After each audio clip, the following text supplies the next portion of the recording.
it has occurred to me that as much as I adore Pixar and Disney and all of that stuff, while I have Disney figurines of varying kinds, for example, I have this pretty little figurine of Belle, and I've got many other ones over there, I don't have any figurines from Pixar, which is odd. You would think I would at least have something from Pixar. Apparently not. They've made 30 movies. They're about to have the 31st one come out. Or at the very least, by the time this one goes up, Toy Story 5 may already be out. And then that'll be their 31st movie. Because I'm going to review Hoppers, which is their 30th animated feature. So you'd think I would have one by now at least. And I can't find any. So I don't know.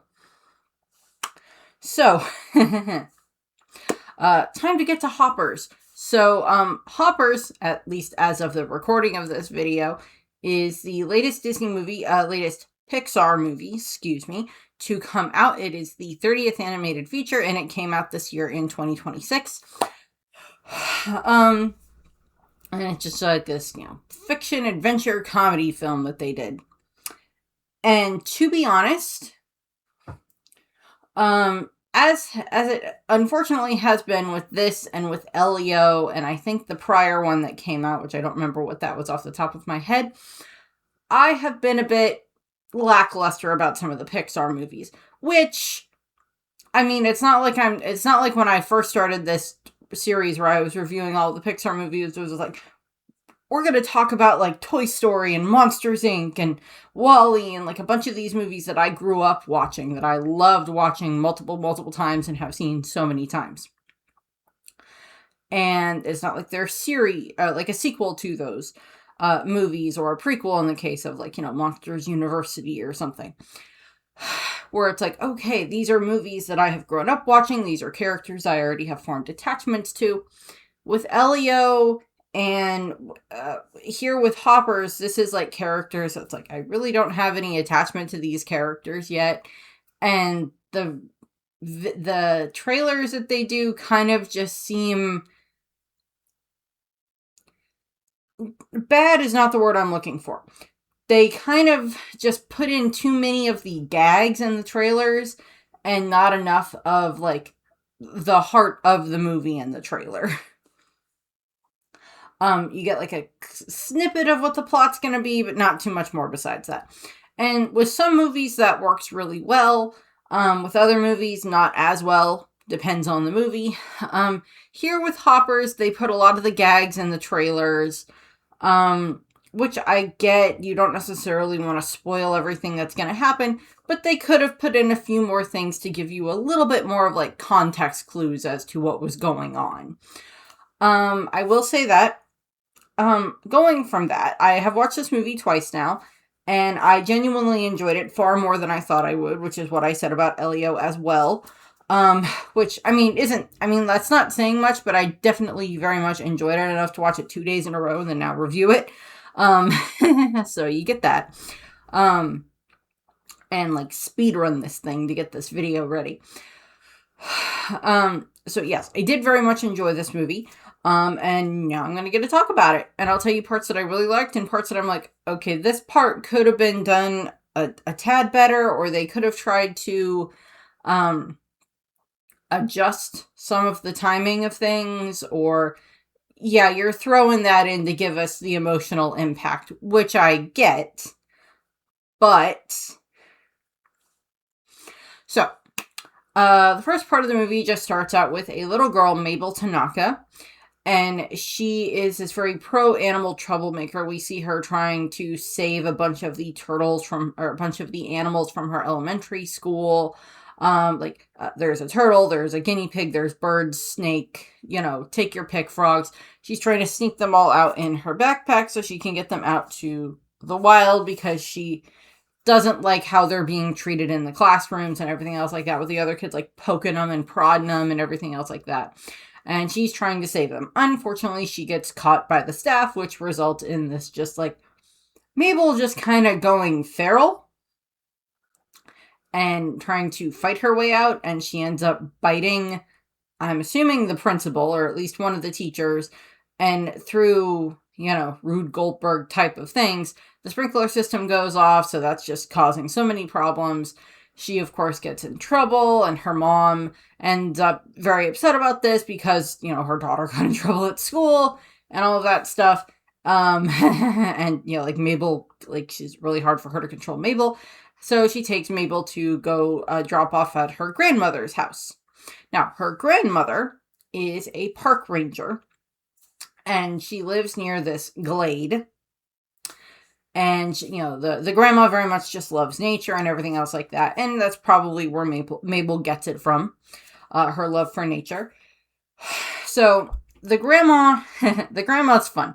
The grandma ends up kind of just, trying to calm Maple down. Maple climbs this tree where she's just pouting because she's so angry about everything that's going on because the world is unfair and I wanted to save the animals and now I'm in trouble and all this stuff, which, fair. I don't think we get her exact age here, but she's in elementary school, so she's at the oldest, 8, 9 years old, somewhere in that range. 9, 10, give or take. I was trying to remember how old I was in elementary school, and I'm 10, 11 by the time but 5th grade or whatever. So the grandma ends up bringing Mabel to this glade, where it's just there's this little beaver dam that blocked off part of the river, so there's this little pond, and of course she shows Mabel that if you are calm and you are quiet and you listen, you can see nature all around you. And so she sees the fish in the pond, beavers, the different bugs that show up, dragonflies and butterflies. She sees birds, she sees deer, squirrels, all these different animals that live in this glade. And, and this kind of helps, Mabel calm down and start kind of, it's can I come and see you, can I come and spend time with you every day? And the grandma's of course. So we get kind of this, fast forwarding through the years with Mabel and her grandma getting to be in the glade, getting to have lots of fun there, observe the animals, everything else like that. They plant trees, they help ducks cross this road, they, pick up litter. And the grandma is kind of trying to, these are all very good things to do, said the girl born on Earth Day and is proud of it. She is, the grandma is trying to kind of give Mabel this kind of direction that she can go in regards to where to put this energy that she gets. Because she loves nature, this gives her kind of an outlet for it. Helping nature, cleaning it up, different things like that. And we kind of fast forward through the years, Mabel getting older and everything, and then we get to the present day. Now, it is revealed that at some point in time, Mabel's parents end up moving across country, and Mabel ends up staying with her grandma because her grandma is getting on in years, and she essentially stays with her grandma until her dying days. Sad. They got to throw in that thing in there, just like with Up.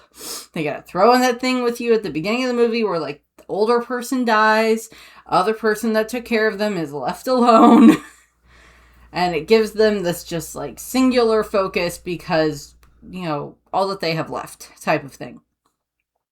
Now, Mabel's grandma left her with this jacket that was, her park ranger jacket. She left to Mabel, so Mabel now wears that all the time. And again, it comes down to the thing where they give this person this singular focus. Kind of like in Up, they gave Carl the singular focus of his house and his land. In Elio, you give Elio this singular focus of the only people who will ever want me are aliens, as opposed to seeing his aunt right there. And giving her a chance. And stuff like that. And you kind of get that with some other characters here and there in some other Pixar movies.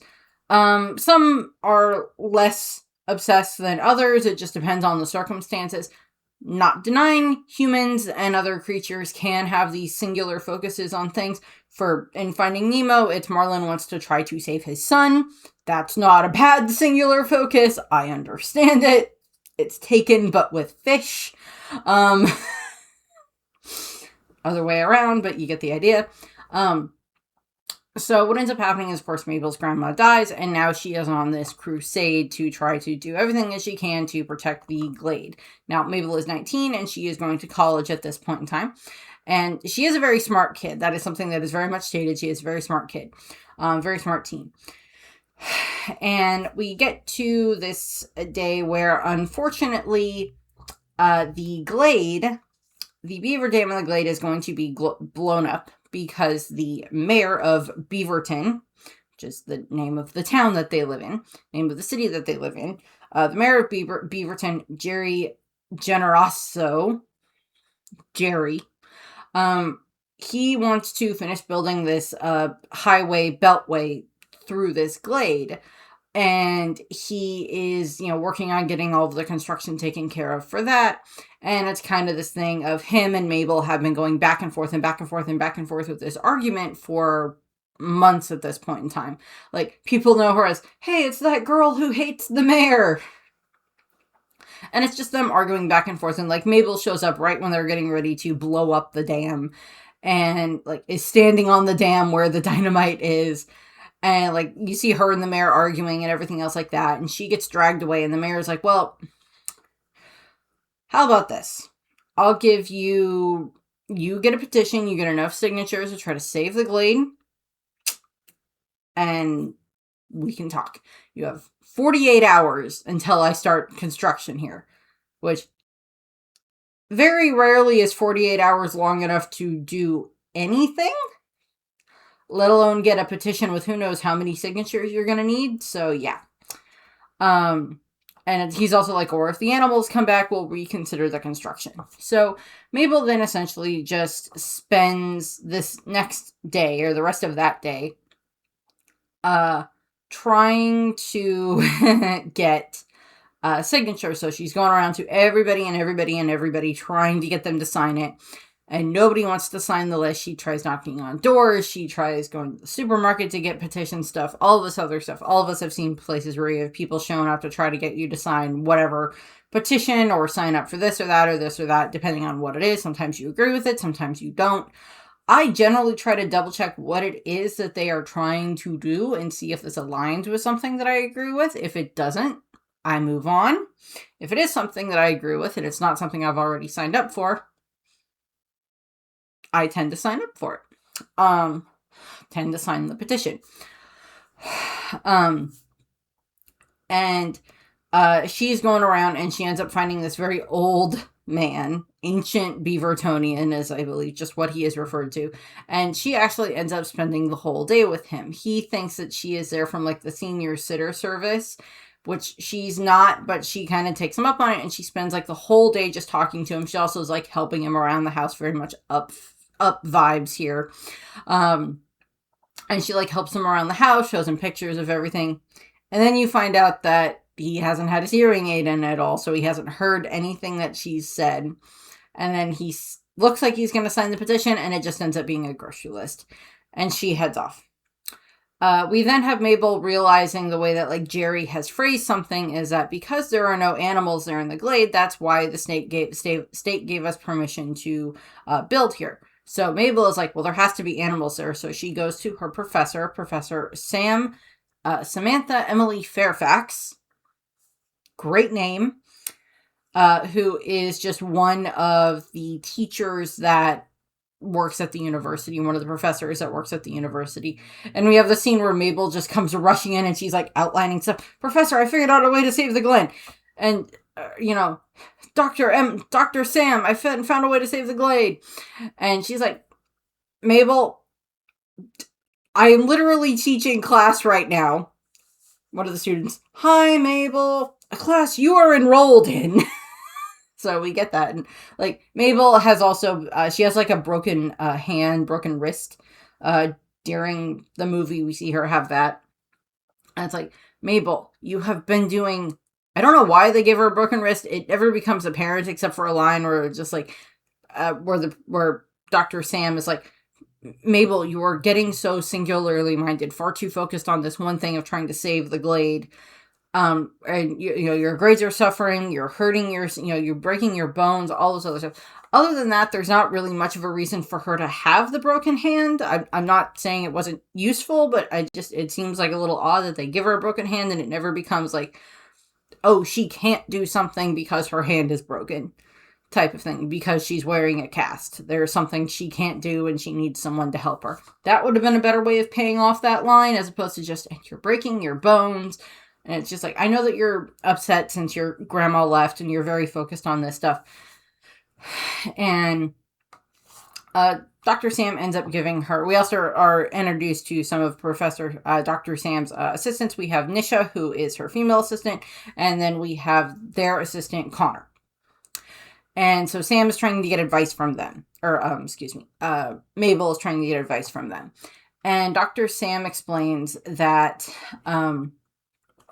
okay, there are no other animals in that glade. They all left. There's no animals there. The resident beaver moved out, and now there's no other animals because beavers are what is referred to as a, what was the phrase that she used? They're like an indicator species. They're one of the species that helps with preserving or keeping kind of like the balance in the environment type. Keystone species, that's what it is. That was a word they used. So Mabel, singularly minded as she is like, oh, if I get a beaver and I get it to come back to the glade, then all the other animals will come back. I can do that. And so she rushes out to go and work on that. And the Dr. Emily is just like, that's not what I meant, but technically you're right, is kind of her reaction to this. And by the way, her assistant Nisha is just very deadpan most of this movie, which is just funny. She's great for comedy in the background, or just funny comments. So Mabel goes back to the glade. She's gotten a bunch of fruit and veggies that like beavers supposedly like. She also just has like branches that she thinks the beavers will like, and she essentially sets up like a beaver bait trap to try to lure a beaver in, and then she plays like the sound of rushing water on her phone, and like she sits there for hours waiting for a beaver to show up. Gets to nightfall, her phone dies, and like nothing has shown up in the glade. So she's just very dejected, and she sits on this rock. There's this rock by the glade that her and her grandma used to sit on all the time, so she's sitting on the rock. And, we get little flashbacks of her and her grandma during this time frame of, like, her choosing to stay with her grandma instead of going across country with her parents. By the way, I do find it a little bit of a dick move on the parents' part that they're like they let her stay. They don't really argue about that. They try to convince her to go, but they let Mabel stay with her grandma. Which is fair. Okay, good. But it's a bit of a dick move on their part to be like, well, we're going to move across country while my elderly parent stays here. And we're not leaving anybody to help take care of her. Because we don't know if Mabel has any other family members, any like aunts or uncles that can help take care of her grandma. We don't see her interact with anyone. We just see her and her mom and her grandma. And her mom is just like two little bits where she's like chastising Mabel for biting the teacher and then leaving her with her grandma. And then when when they're leaving. Other than that, we get no other information about Mabel's family. Again, you want to do a little bit more information about that? Again, it's like, where are her parents during all of this type of stuff? Shouldn't they have at least come back or done something? And Mabel is very stubborn. I'm not going to argue with that. So Mabel is just sitting there and she's just very dejected about everything.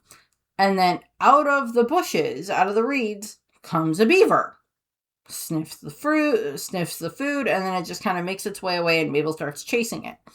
And then this black van shows up and you think the van's going to hit the beaver. It just grabs the beaver and drives off.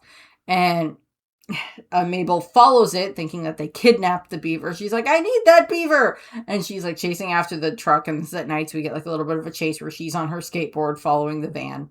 And she follows it all the way back to the university. And then she follows it through the hidden corridors of the university. And ends up finding out that, well, she sees Nisha interact with the beaver, put it on this little docking platform, and then Professor Sam wakes up from, like, this chair with, like, a thing over her head, with, like, a weird, like, hairdryer thing over her head. And they're, like, talking about it, and Mabel jumps to the conclusion that they have taken this beaver and somehow, like, experimented on it. And Mabel is just, like, overreacting, and Dr. Sam is not doing a good job of explaining anything, and then Nisha just goes, Mabel, you're holding a robot. What? And then they reveal, because, like, Mabel thinks that they're experimenting on animals and everything else like that. So we cut in and, like, they reveal, like, their lab. And this is one that they did throw in the movies because you have to give a reason in the trailer for, like, how they're able to do this, how they're able to put, like, a human mind inside of an animal. And the way that they explain it is, like, so, the professor explains, Dr. Sam explains that, so she's been studying, you know, animals for years, and she eventually was like, well, if I can get close enough to them to study them, you know, much closer without them running away, then I can get better data. So she eventually ends up going through so many different prototypes of beaver costumes and beaver robots and all this other stuff, and now she finally has this hoppers. And Mabel is just very confused, and they explain, we can take this and put it in this in this in this, and and this is where you get the line from the trailers of, like, so it's Avatar? This is nothing like Avatar.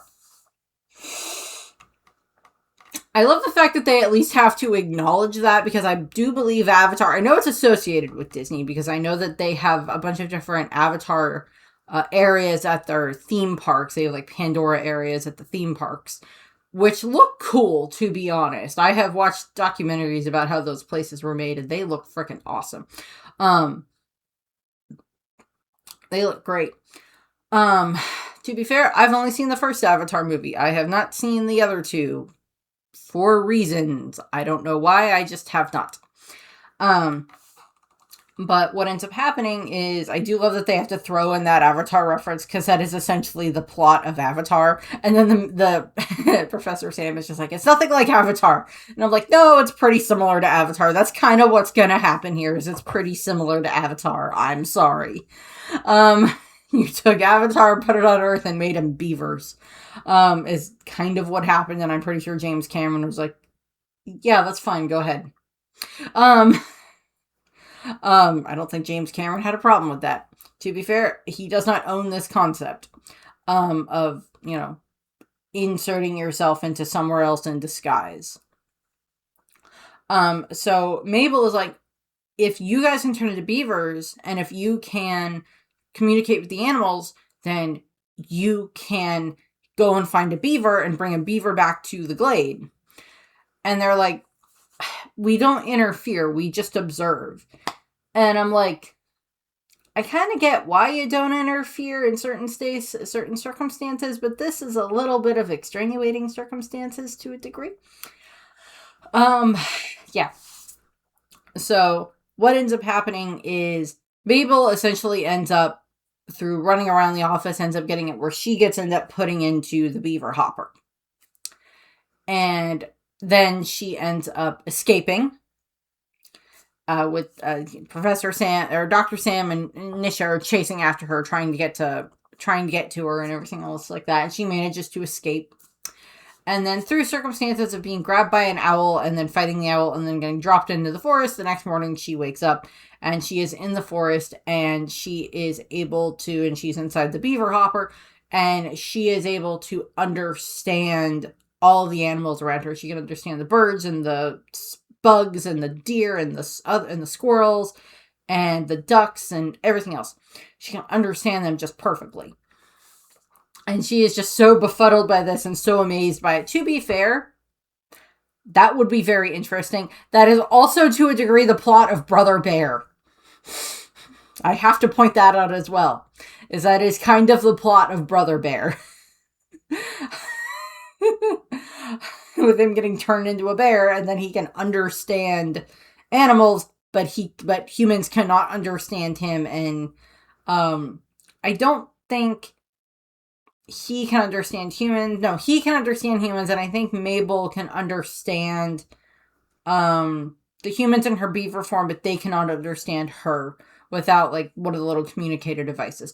Also, there is literally a button in the beaver hopper. I'm assuming it's in the other two hoppers as well. There's a bird and a rabbit hopper that we're going to see that Nisha and Connor go into. And Nisha and Connor are aware of all this. They are part of this experiment. They have helped Dr. Sam in her research and everything else like that with like building everything up and all the prototypes and experiments and everything else like that. So Nisha and Connor are her assistants in this setup. And we have there's just this button inside of the head that allows Mabel to essentially turn on and off tracking and turn on and off the camera. Which I'm like, okay, useful. Why do you even have that button?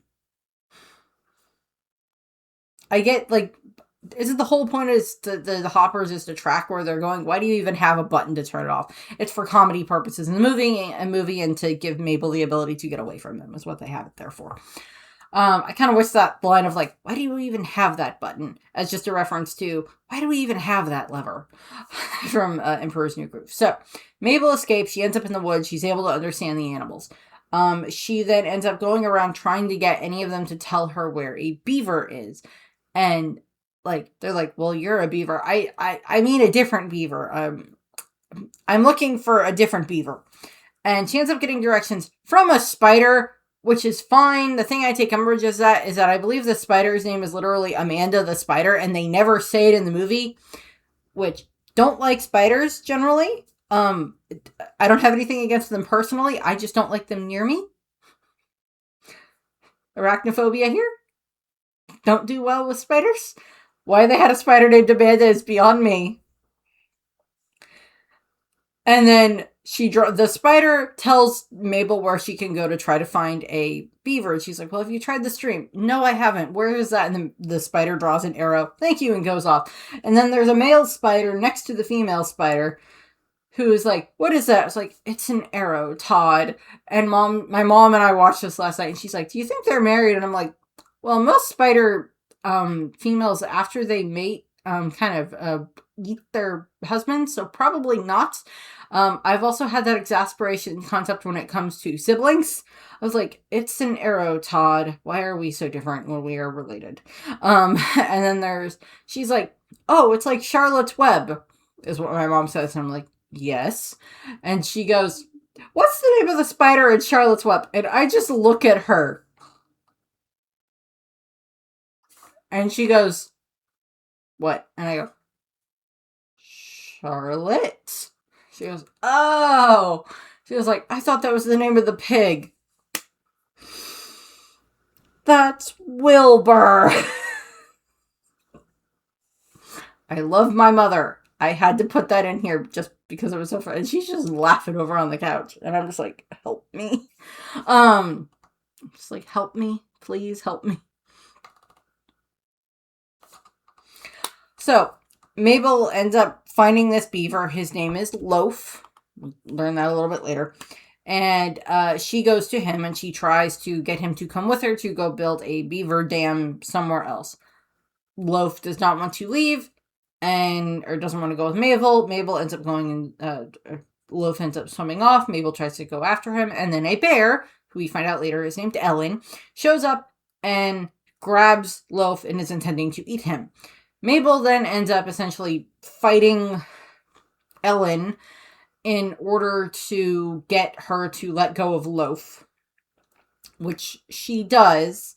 And then we get this whole thing of like, you broke the pond rules. And they're like, what do you mean pond rules? Well, she caught me, so she gets to eat me. It's like, why did you help him? So we're getting like this whole thing, and even then, Loaf even looks over at Ellen and is like, do you want to continue? And she's like, no, it's just awkward now. And so they drag Mabel to go see the king of the Beaver King, the king of mammals. And they drag her off that way. And there's like this big congregation of all the animals showing up at this giant beaver lodge, which is just like a super beaver dam. Which is fun. Beaver dams are just cool in general. I just find beaver dams awesome. And so they bring her to the king, and like, you think and like, she like switches back on the thing so that way Dr. Sam and Nisha can see what's going on. And then we are introduced to Connor, who actually flies around inside of a stork, is like his one. And then we find out later that Nisha's hopper is a bunny, so I'm assuming they got to choose what type of animal they wanted to be hopping into, which is fair. I would like that choice too. If I had this situation, I'd be like, to be fair, I'd kind of want to be a bunny. I also wouldn't mind getting to prowl around as a tiger. That would be fun too. But what ends up happening is, so they're watching and they're like, animals don't have kings. And they're like, they get into they see like the super lodge and they see all the animals. And then the king, George is his name, King George, ends up, he's like essentially doing morning aerobics with all the other animals, which is just funny, using like this beat up old radio that they have, beat up old CD player or tape player that they have. And so we get like fun music. That's how they put music into the show, which is good. And he, so it's like we're getting that.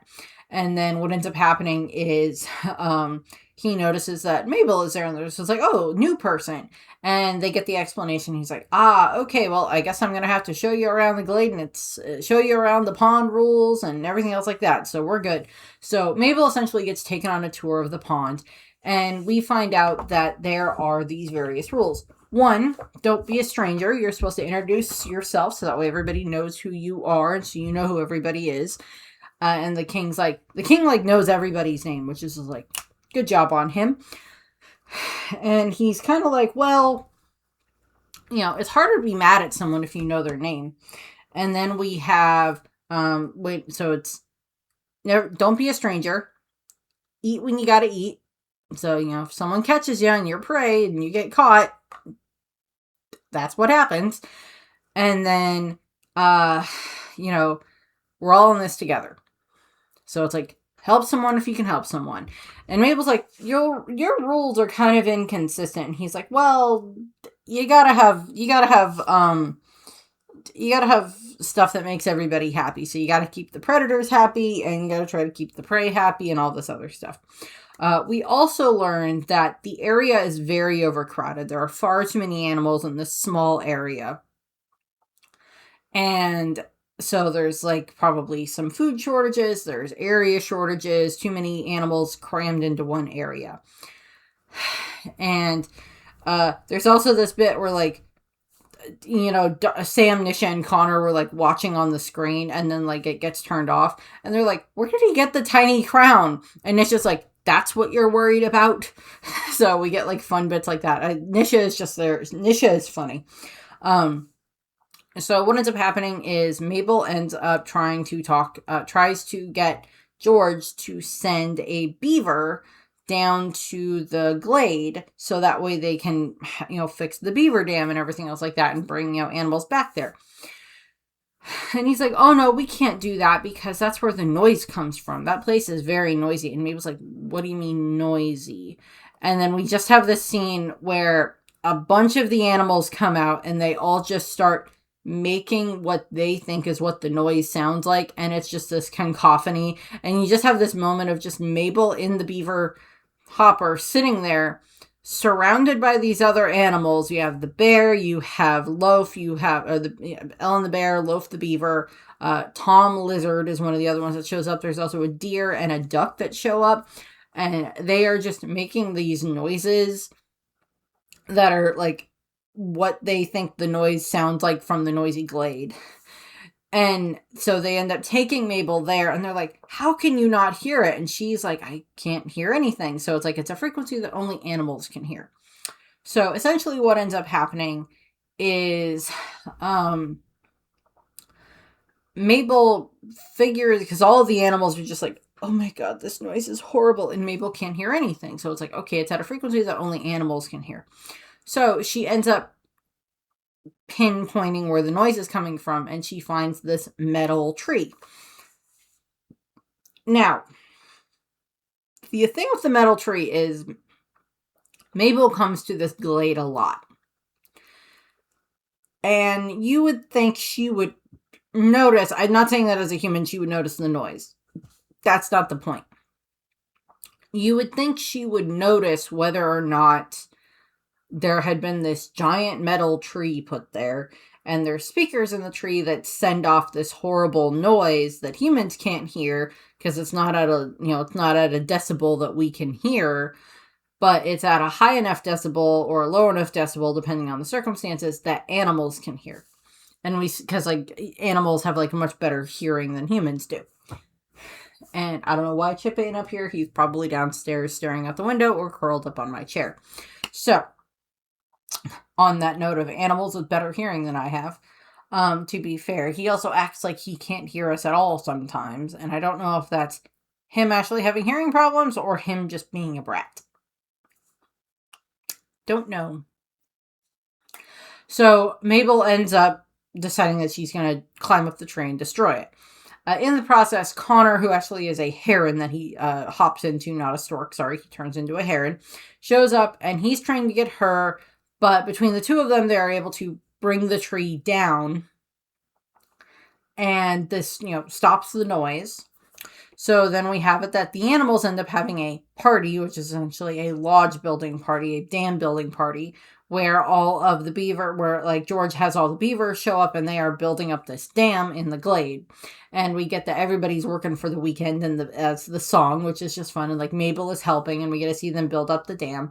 And I'm assuming they actually ended up observing beavers as they build dams and as they build lodges in order to try to figure out the best way to show this, because it's you start with bases of rocks, you put, starts with, twigs and sticks and branches and mud and all this other stuff that gets packed down, compacted together, and that's how you get a beaver dam.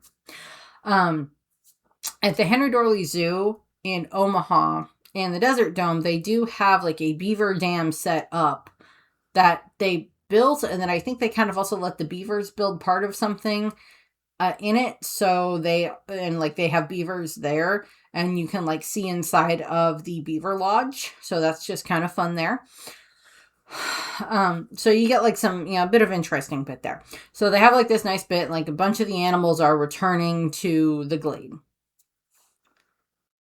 And it's going back to normal, and Mabel is just very happy about this. And so George invites her back to come with him so they can talk about some stuff. And she goes with him. We cut to Jerry, who is, of course, is informed that the animals have returned, and this makes him very angry. And he heads off to go deal with it.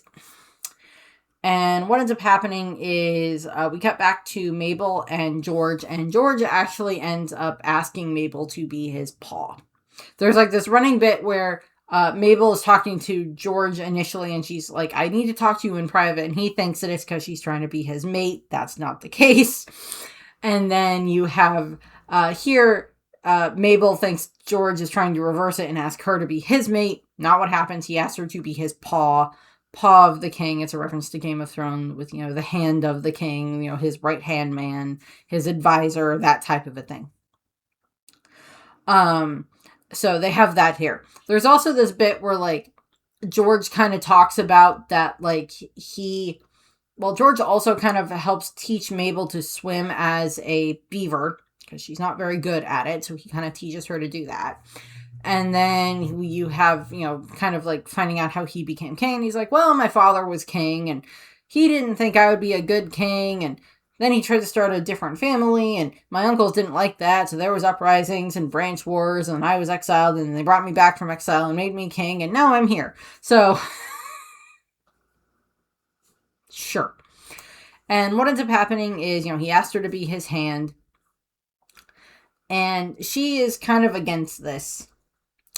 And at that point in time, there ends up being this explosion in the distance, And we see Loaf floating down the river, and a bunch of the other animals are scurrying back toward the beaver lodge at the pond. And they're like, what happened? And he's like, the humans showed back up, and they blew up everything, and they destroyed the dam again, and the noise is back and it's worse. And we see, like, we cut to the glade, and we see them putting up more of the trees with the speakers in them, and all this other stuff. And Mabel's just so angry about this, and she, like, they pull out, like, a Vote Jerry sign, and she's just, like, so angry about this. And George actually had this comment about, like, all animals are part of the environment, or part of, you know, she still likes to see the best in people, even in humans. And Mabel thinks that's kind of silly. She's like, but Jerry's a human, and I'm... Well, currently you're a human in a robotic beaver suit, so technically you're still a human. But they don't know that.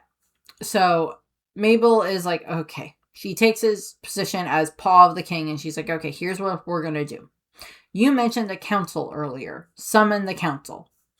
So they're like, okay, got it. And we have all these other animals showing up at the glade. They send out, like, a call for the council, and the council shows up. Now, Mabel thinks that George was just, like, the king of all animals in this area. He's just like, no. He's the mammal king. There's a bunch of others that are going to show up. So you have a bird king who is a goose, because geese are terrifying. You have the amphibian king, who is just this very large frog. You have the fish queen, which is a fish. You have the reptile queens, who are this coordinated trio of snakes, which is kind of fun. And then you have the insect queen, who is this monarch butterfly. She also brings with her the insect prince, who is her little caterpillar son, Titus. You'll find out why later. And so we're introduced to all of these characters, and, like, they all get really great entrances, which is just fun. And they all head into the dam. And Nisha has shown up here at the same time, disguised in her rabbit hopper, and she goes in and she's listening in on this conference, essentially, as all of the council discuss what's going on. George has explained to them that the humans are, encroaching and everything else like that. And, of course, all of them are like, they are your subjects, Mammal King. You need to control them. They do not affect us, type of thing. And I'm sitting there going, like, yeah, no, I'm pretty sure everything that the humans do will affect all of you eventually. Or it already is. Particularly for the insects and getting squished, which will come into play in a moment. So what ends up happening is Mabel gets angry. She jumps on the table, throws down the metal fake tree thing with the speakers in it, and explains to them that the humans, the human king, Jerry, the mayor, the human king is, like, the best answer she can give him for what he is, wants to move in and take over all of their land. And that first he's coming for this area, then he's going to keep going and keep going and keep going. I'm going to put this here. In Jerry's defense, yes, he's a politician. Yes, he's trying to make sure that he can get reelected. Yes, he's trying to make sure he can get votes. He's probably not taking too much into account with the damage that this beltway that he's making is causing, because it's just going to, like, save people, like, 4 minutes to get to where they need to go. And I'm like, not a good enough reason to build a beltway. Not a good enough reason. Sorry. But that's just me. And it's also just, like, connecting Beaverton to itself. So it's not exactly like trying to connect Beaverton to somewhere else. It's just a giant circle around Beaverton. And so it's like, not really all that useful there, Jerry. So what ends up happening is Mabel explains this to them, and they're like, okay, fine, we will fight back. And the insect queen suggests that they squish the humans, that they squish Jerry. And so they summon an apex predator, and Mabel's like, squish. And George goes, ooh. So they want to kill Jerry. which is not good. So they go off and they summon an apex predator, which is essentially like a bat signal that they throw up, that the butterflies make against the moon, which is cool. I will give them that. And they're going to go summon an apex predator. We'll get to the apex predator later. And this results in Mabel is just like, well, maybe we don't need to squish Jerry. And the insect queen just becomes furious, and is just furious and is scolding and insulting Mabel and everything else like that. And then Mabel accidentally squishes her. And like the other rulers are just like, and then they get Mabel and George get chased out of the lodge and end up getting chased by the other rulers and their subjects, and even the mammals get involved with this and everything else like that. And they're trying to escape. Nisha gets squished in the rabbit during this process, so the animals end up finding pieces of a fake robot, of a fake animal. And of course, George and Mabel end up falling into the river, where they fall off this cliff and into the rushing river.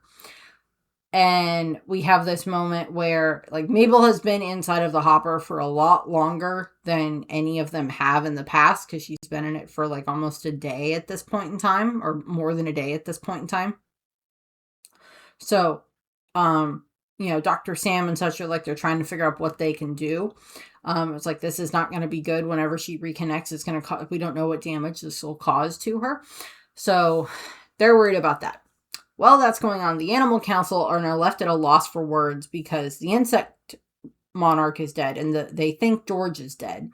Spoiler alert, he's not. And now there's fake animals, along with the fake trees. So they're like, oh, this is not good. So Titus, who is, the monarch, the insect queen's son, is a demented little caterpillar, goes over, makes himself the new insect king, and is like, we shall squish the humans, but let me pupate first. And he goes and, like, so we have this scene that is, like, very much played like a horror movie, like with a horror transformation, where, like, he's going through, like, the process of turning into the cocoon form. Now, bear in mind, I don't know how long it takes for caterpillars to turn into their cocoon form, stay into the cocoon form, and then emerge from the cocoon form. It's been a while since I've had to study that, but I think it takes a lot longer than what they portray in this movie. But I could be wrong.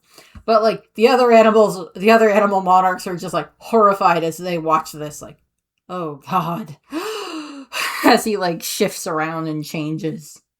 And I'm like, it is kind of a disturbing thing to watch. I won't argue with that. Kind of a disturbing thing. And I love butterflies. And what ends up happening is, so they're going to go after this stuff. They're going to go after the humans. They're going to go after Jerry.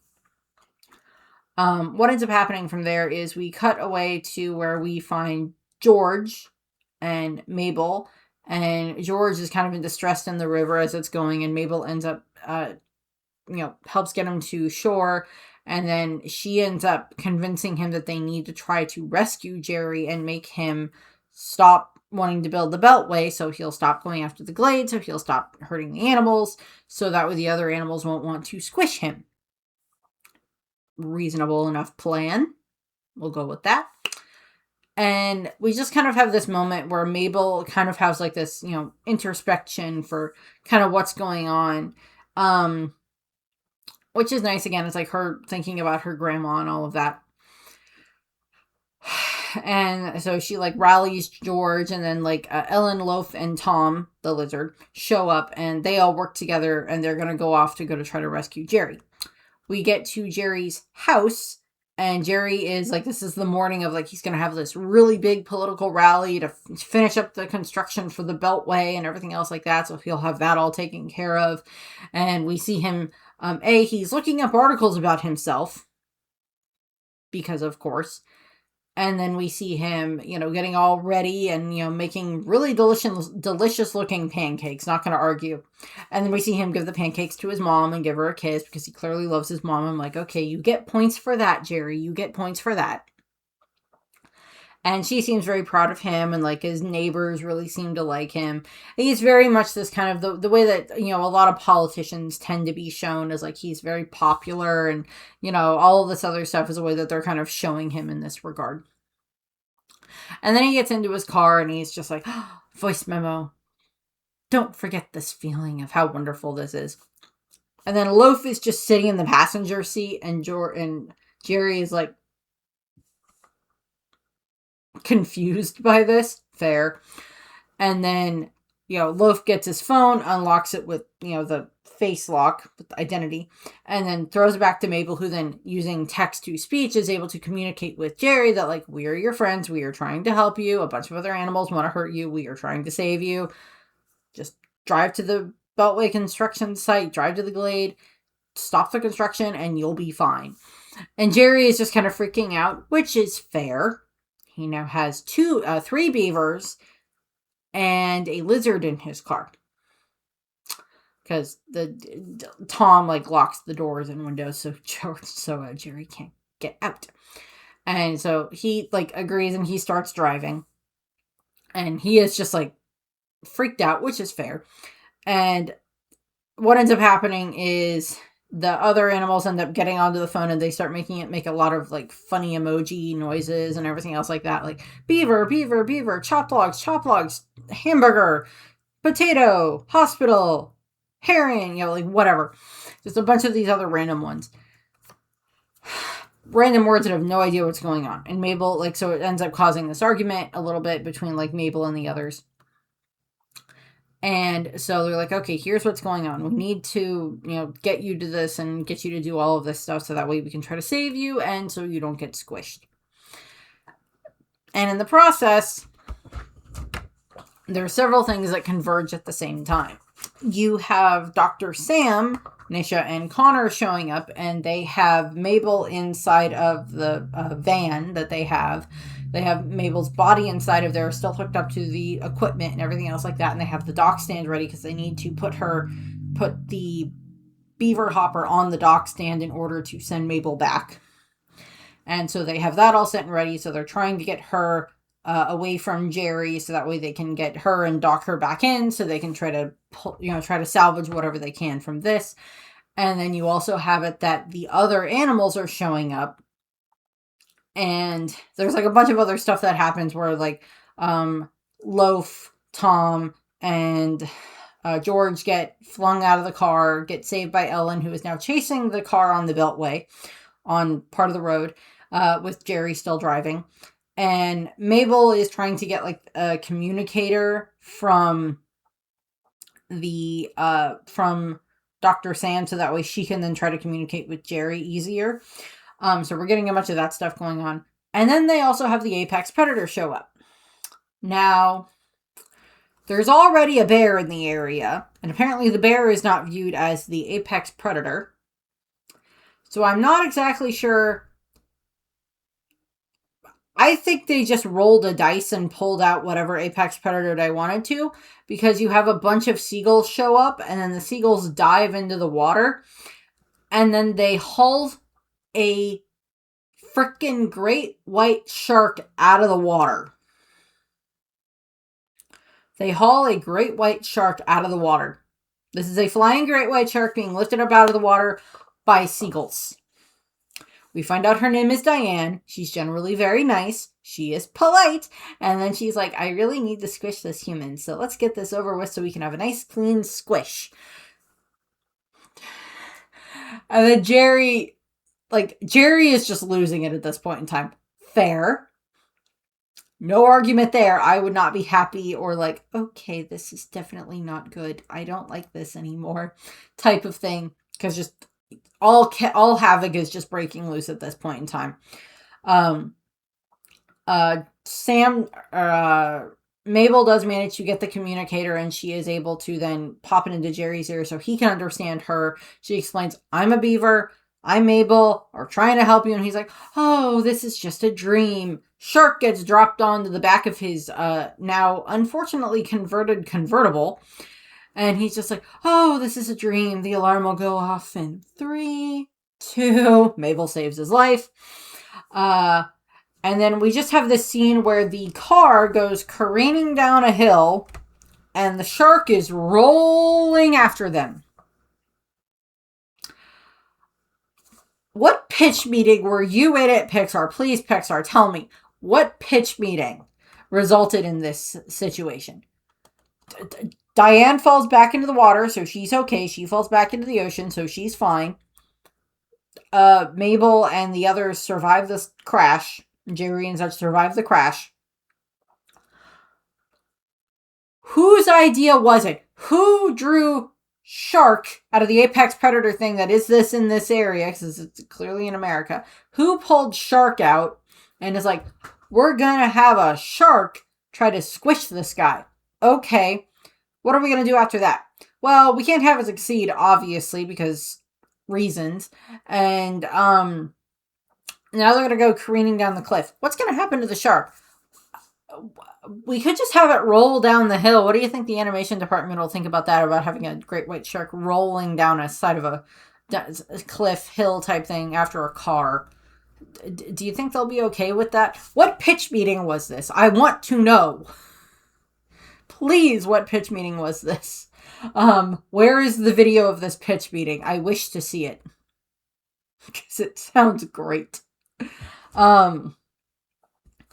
And so we have that. They all survive the crash. They're fine. Little worse for, they're, a little bit, scrapes and whatever, but they're fine. Mabel tries to convince Jerry that he needs to do this, and he's like, via coercion, essentially, Mabel loses her temper and all this other stuff. And, he is like, fine, I'll do it. And then they, almost get away, but they get grabbed by, Jerry ends up grabbing her and running her over to Sam, Nisha, and Connor, and they get her body docked on, they get the beaver hopper docked onto the dock, and then pop Mabel back into her own body. Hopper back into her own body, and she is exceedingly out of it at this point in time. She is just she is the others who have popped in and out of their hoppers are much more used to this situation. So at this point in time, and I've got weird light angle coming in here, it's fine. They're all very okay, they're more used to it. Mabel has been in here for a lot longer, and this is her first time doing it. So what ends up happening is Mabel is just very, very woozy, and she's not used to being back in her own body anymore. And George is, of course, watching this, and George has now shifted back into, from our perspective, into just being a beaver. You can still tell it's George, but the way that they shift is you have when Mabel can understand them, they have a bit more humanized features, and then when it's just them as animals, because Mabel can't understand them, they just look like a regular beaver, or they look like regular animals, which is fun. I like how they pull that off. So what ends up happening is George is, he sees what they did to Mabel, and he thinks that the beaver is still Mabel, so he's trying to pull it away to try to save it, because he thinks that's what Mabel is, and he's trying to save the doll. And unfortunately, part of the doll gets a little bit ripped open, so he kind of gets shocked by it. So he's just very confused as to what's going on. And while all of that is happening, all of the other animals show up and just surround them all and capture them all. So we cut and we get to a little bit later, and Mabel wakes up and she is tied up in the lab alongside Jerry, who is only in his underwear. And then we have Sam and Nisha show up, and they're measuring stuff, and they are being held hostage by the animals, because we see several snakes on their back that are can bite them if they do what they're not supposed to. And we end up finding out that the Animal Council found out that the humans were able to build these fake animals, and so now they're having them reverse the technology, and they build a fake human, a human hopper that resembles Jerry, and they are now putting Titus, who, emerged from his cocoon. Again, it's been like a day. I don't know how long caterpillars stay in the cocoon as they metamorphosize. I don't know. But he gets out and he goes into the Jerry hopper. And he just is deranged at this point in time. The scene is just creepy, and that's the point. It's a insect on an ego trip inside of a human hopper. And so it's just this very creepy, disturbing way that they do this. And they've gone horror movie at this point in time, body horror and all that other stuff at this point in time. Robot horror, human replacement horror, however you want to look at, they've gone that direction at this point in time. Again, what pitch meeting was this in? Well, we want to do a movie about a girl who really likes the environment, and then we're going to have it that she can hop into this robotic beaver. Okay. And then there's going to be a horror element at the end where there's going to be a human hopper possessed by a deranged butterfly. Oh, and there's a shark rolling on a hill. Look, what pitch meeting was this? I wish to know the pitch meeting ideas for some of these things. For just how some of the stuff develops.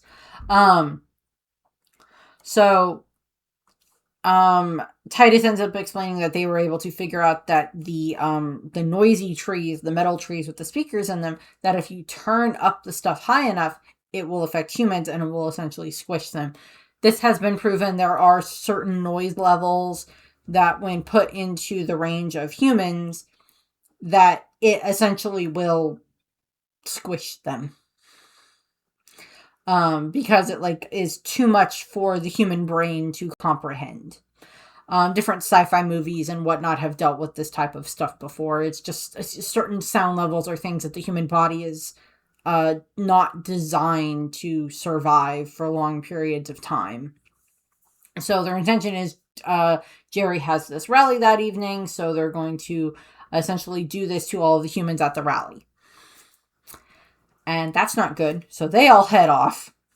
And you're left with Jerry and Mabel in the lab, and they end up having to get it where they end up having to work together to get out. Jerry ends up having to hop himself into the beaver hopper, which works, and then he frees Mabel, and then she is able to get the communicator so she can communicate with him. And then, so we have this moment where it's just okay, we need to work together now. And Jerry's like, well, I'm just going to keep trying to build the Beltway. And she's like, and I'm just going to keep stopping you. But for right now, we got to work together, or else there's going to be a lot of people that are going to die. So they head there, and we get to the human hopper, Jerry, with Titus in it, is making this very uncomfortable speech to the citizens where he's like, how many of you have squished a bug? And they're like, I did it earlier. All this other stuff. And he's like, yeah, now don't you just feel like you deserve to get squished yourself? And he's just going all off the rails. And I'd be like, I've never been to a political rally. I've been to some other types of rally stuff like that, but I've never been to a political one, I don't think. And if the candidates started talking like this, I would be like, okay, something is definitely wrong. I'm getting out of here. And what ends up happening is Mabel comes out and she starts trying to talk Titus down, essentially. And they're like, hey, it's that girl who hates the mayor. And she's trying to talk Titus down. And I know that I killed your mom. And Titus is Jerry's mom is watching the television at this point in time, watching the rally. So it's just what do you mean I got killed? Is this context of what's going on here. She's like, Titus, I know, and I'm sorry. And he's like, you know my name? Yes, I do. Rule 1, don't be a stranger. And she's trying to talk to him, and is like, I'm sorry for what happened, but you can't just do this. You can't just hurt everybody. This isn't, it's not a good way of doing this. And then Titus just ends up essentially going off on this tirade where he's just there's a few bits that get shifted around in here. I don't remember the exact order of events, but there ends up being a thing where he reveals that it's not just the humans they're going to go after. They're then going to go after the birds and the fish and the amphibians and the mammals and the reptiles and get rid of everything until insects are the only thing left on the food chain. So insects will reign supreme. And the other animal rulers don't like this. And George doesn't like this either, because you had this moment where George, of course, feels betrayed by Mabel because she's realizing that, yes, I did use him for a means to my own end and all this other stuff. So we have like that moment come full circle where like George tries to help her, where George is helping her. While all this was going on with Mabel talking to Titus Jerry, real Jerry and the Beaver Hopper manages to get the other scientists out, and they set up essentially this very long cord to dock Jerry, the Hopper Jerry, dock that, and then get Titus back into his own body. And so that separates them, and like we get some back and forth bits there where he gets back into the body, and then he makes this declaration, and someone was like, I don't think that's the mayor. Gee, you think? And stuff happens. Phone gets away from him. He gets like the rubber mask ripped off his face, so he doesn't have the face lock anymore. So he can't use his phone properly, so he can't activate the stuff. And stuff ends up happening, and eventually the entire the glade area gets set on fire. And then the fire just keeps spreading and spreading and spreading. And people are running away, trying to escape. And Titus ends up getting eaten by the Amphibian King when he gets knocked out of his body. He gets eaten by the Amphibian King. And then George goes and he's going to go try to help Mabel. And like they're getting everybody out. Like Mabel's helping get people out. Jerry has been, because the Beaver Hopper gets destroyed, Jerry has been set back into his own body. And he is showing up. And like he ends up like he figures out that there's fire, so he's like getting the fire engines there and everything else like that. He is going into doing his job as the mayor, getting fire engines and stuff like that there to help try to fight the fire. And what ends up happening is Mabel tries to put out the fire with her jacket, and it unfortunately gets burned. It gets caught on fire and she can't stop it. She can't save it. And then George shows up and is trying to help her. George gets hurt. She ends up grabbing George and she's getting away. Ellen and Loaf and Tom show up and she hops on Ellen, and Ellen gets them back to the lodge at the pond. And they're watching as the fire is just spreading and it's going toward the city. And like the humans are trying to fight the fire, and they're like, Mabel has no idea what to do. And then like she can't communicate with them because she doesn't have the communicator anymore. And George is looking at her, and like they're standing on the dam, the giant dam that they made for the Beaver Lodge. And he's like essentially like, we break the dam. We release the water that is here. We break the dam. We release the water, and it'll go and put out a good chunk of the fire. And Mabel's like, are you sure? And it's like essentially this like thing of like, yes. And like they start pulling apart the dam, just ripping it apart. All the mammals show up and they're like ripping it apart. And then it's just like, it's taking too long. It's not going to get there fast enough because we see the fire fully encroaching more and more on the city. And like the citizens, the firefighters are trying to fight it. And Jerry's just watching as this is happening. And like he is doing his job. He is trying to help them. And he is trying to do his job as mayor. And like the fire just continues and continues. And then it's like, of course, the rallying bit where you have like all of the birds showing up, and you have the reptiles and the amphibians showing up and the fish showing up, and they're all trying to, pull apart the dam and everything else like that. And then you have like a new insect queen is crowned, just an ant. And she shows up and they're all like, break the dam. And they're like pulling all of the dam apart and everything else like that. And then they have Diane show up, and they essentially use her as like this finishing blow, like a Sharpedo, Pokemon reference.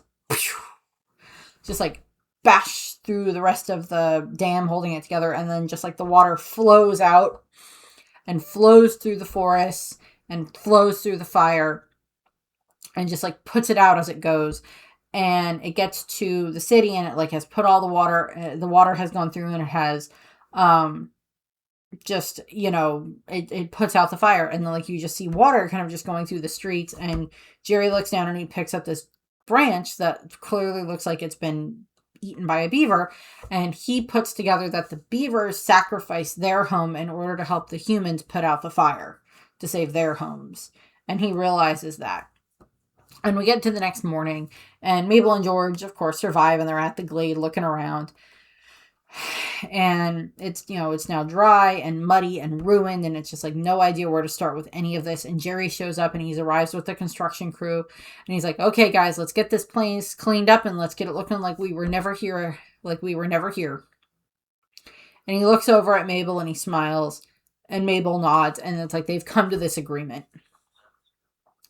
And George, the beavers have started to show up, so they're going to start trying to, help clean up as well. And then Mabel and Jerry go over, and it's this nice representation of, Mabel and Jerry are both picking up parts of the fake tree with like the speakers on it, and they're working on getting it out of there. And they're like, so how can we work on planning this better together? And he responds, we'll see how we can do to work something out that works together and works best for everybody as they're removing the debris.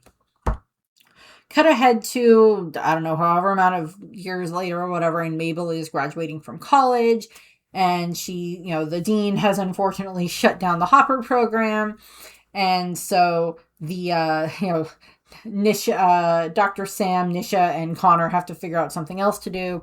And Sam is just like, oh, I've got so many other ideas. And she pops up this chalkboard that has all these other ideas on it that is just literally a giant Pixar Easter egg thing, because WALL-E is on there. You see one of the little other robots from WALL-E. You see Socks from Lightyear, who's the cat robot. You see the dog collars from Up in the middle. Just like a bunch of these other ones that are just like, this is just like a nexus of it's Easter eggs. So it's just fun that way, but it's just like this nexus of Easter eggs. And Mabel asks if she can come and work with them, and they're like, yes, you can come and work with us. And they're like, we're sorry, you can't really talk with George anymore. And she goes off, and she goes back to the glade, which is now the Beaverton Wildlife Preserve glade. And they've set that up, and like, again, fire is a destructive force, but in nature, fire is also this natural force that does happen. Forest fires happen naturally. Humans, unfortunately, have made things so much worse with trying to not let the fires happen when they're supposed to, and then not getting rid of dead brush and all this other stuff that happens, so nature can't really do what it's supposed to. Also, this movie is probably largely made in California, so there's lots of they have to deal a lot with like forest fires and different stuff like that there as well, unfortunately, and probably those were going on during parts of this movie being made, which is where probably parts of that idea came from. So Mabel gets there, and George is sitting there on the rock, and they sit there, and she gives him her phone, and the rock that she used to sit on with her grandma, and she gives him her phone, and he's able to like play with it. And, so it's just like him having fun with that. And it's just them sitting there, and their like friendship has continued. Then we get two mid and post credit scenes. One mid credit scene is you have Loaf, Ellen, and Tom playing with the silicone mask from the Jerry Hopper, which is just creepy. And they're making fun of him. And then it gets taken away by an owl that swoops down and grabs it, or a bird that swoops down and grabs it. And then you have the post-credit scene, which has the new insect queen, this little ant, and her colony delivering the groceries to the elderly man from earlier in the movie. The milk, eggs, and bread is like what they're delivering to him, which is just funny. So we get that, and he's just like happy and very calm and amused and everything else like that. Cast. So, Piper Curda, I apologize, is Mabel Tanaka. Bobby Moynihan is King George. He's from SNL and other things. John Hamm is Jerry. Kathy Najimy is Dr. Sam. Dave Franco is Titus as his like adult version.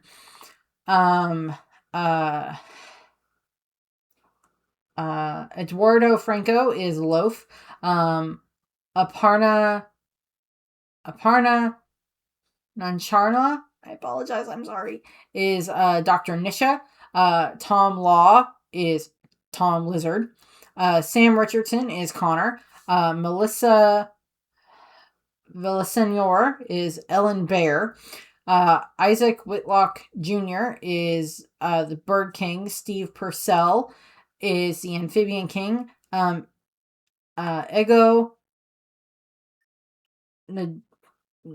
Nawadi Wimi, I'm sorry, is the Fish Queen. Nicholas Sakura is the Insect Queen, as in she voices all three of them. Meryl Streep was the original Insect Queen as the butterfly. Karen Hue is Grandma Tanaka, and Vanessa Bayer is Diane Shark.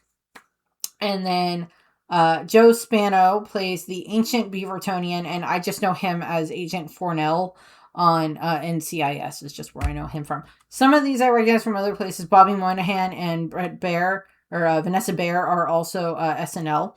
And some of these others are the other various actors and actresses that I'm not exceedingly familiar with, unfortunately. But that's where this ends. I thank you very much for watching. I hope you enjoyed the video, and I hope you have a nice rest of your day. Bye.